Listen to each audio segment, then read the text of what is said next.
A man that owns a number of records at UCLA. Saw him put in years of work there at Spalding Field, make his way out to the Rose Bowl, the iconic venue that it is, where UCLA played historic seasons. I know people want the national championships, but when you talk about UCLA football and back-to-back double-digit wins, Brett Hundley, Jim Mora, and that group of guys really brought a lot of respect and excitement back to the UCLA football program. Brett, congratulations on all the past success. Welcome to the set. Thank you so much. A great introduction, man. That was amazing. I'll follow you around, man. I'll follow you around.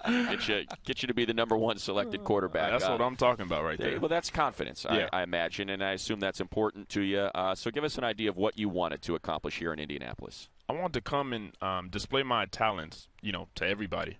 I think running a 4.63 set me up for success, and then being out there throwing the ball, I felt like I had a really good job doing it.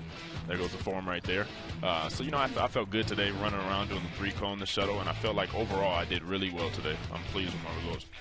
There are a lot of quarterbacks that don't like throwing in this environment because you talk about the lack of familiarity with the wide receivers.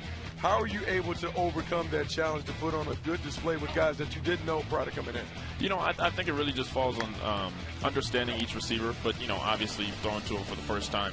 You just got to lay it out there. You got to trust your abilities and trust the receiver that you're throwing to and just let it loose. And, well, we got to credit you, Brett, because you were the first one to let it be known that you would be throwing here today. And yes, sir. Here we go. Marcus Mariota throwing, Jameis Winston throwing. You kind of you got it in motion. Yeah. And for us, that's good. Yeah. I love competition, man. So it's fun to get out here with all the best quarterbacks in the country and sling it around a little bit. You mentioned sorry, Bucky. You mentioned your time, Brett, and we wanted to get a look at maybe a quarterback comparison. We talk about athletic quarterbacks, of course. Cam Newton doing pretty well in the NFL right now, and there's you running against Cam. I think he got you by a nose. Barely. Yeah, there it goes. So 4.63 versus 4.60. No, Cam's a big boy. He's fast, but I could have had him maybe. There you go. Maybe. Go ahead, Buck. No, Brett, coming into this, obviously there are some goals that you want to accomplish on the field, but let's go to the interviews and those things. Yeah. What were you hoping to accomplish, and how did you feel like the interview process went for you when you had a chance to sit with head coaches and general managers? I think it went amazing. I think that was one of my favorite parts here, being able to meet each and every coach, getting to sit down with them. And, you only have 15, 20 minutes with each coach, but I think I set myself up, and, I want to show how much I knew about football, what I knew, what I, could do, and, my learning curve on, what I want to get accomplished at that next level. And I think, it went really well for me. In terms of that, because, maybe you're unfairly paid because people talk about your offense. Yeah. They lump you in with the spread offense, but really you guys do some pro concepts and stuff like that. So when you got in there and you had an opportunity to talk to offensive coordinators and they threw some curveballs at you, were you prepared for that? Was there some carryover between what you did at UCLA and what those guys were talking in that language? Yeah, huge. And, I talked to Noah Mazzoni, our offensive coordinator, and it transitioned so well for me in that meeting room. Everybody thinks the spread quarterback is at a disadvantage from what we're doing in our offense. But at UCLA, we had a lot of things that transitioned over very well. Brett, the 125 sacks, I got to believe that came up.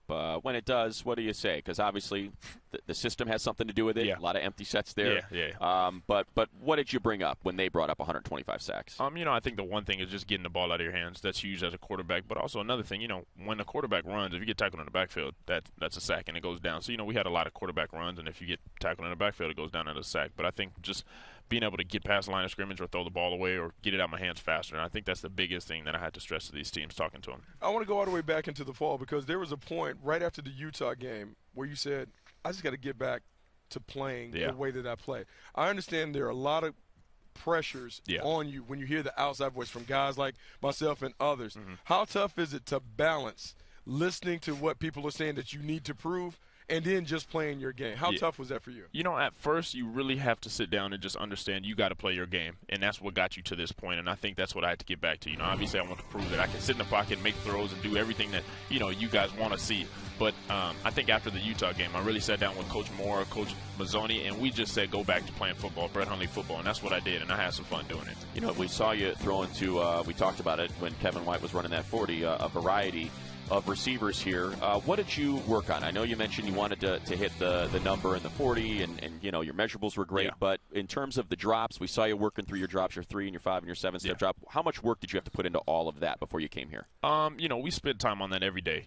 Obviously in our offense, not taking snaps under center was huge. So I think that was a big emphasis this offseason, keeping the front knee bent. And I think when I came out here, I did a great job. And, throwing to all these great receivers, you got to be happy with that.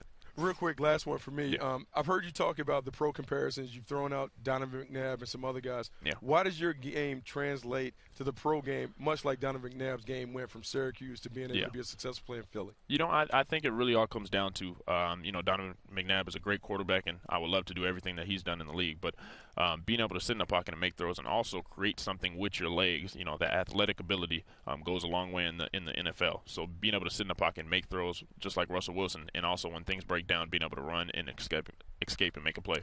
Just quickly, how many teams you meet with while you were here? I think I met with all of them while we rotated, but formally I think I met with about 10. Anyone stand out? All of them.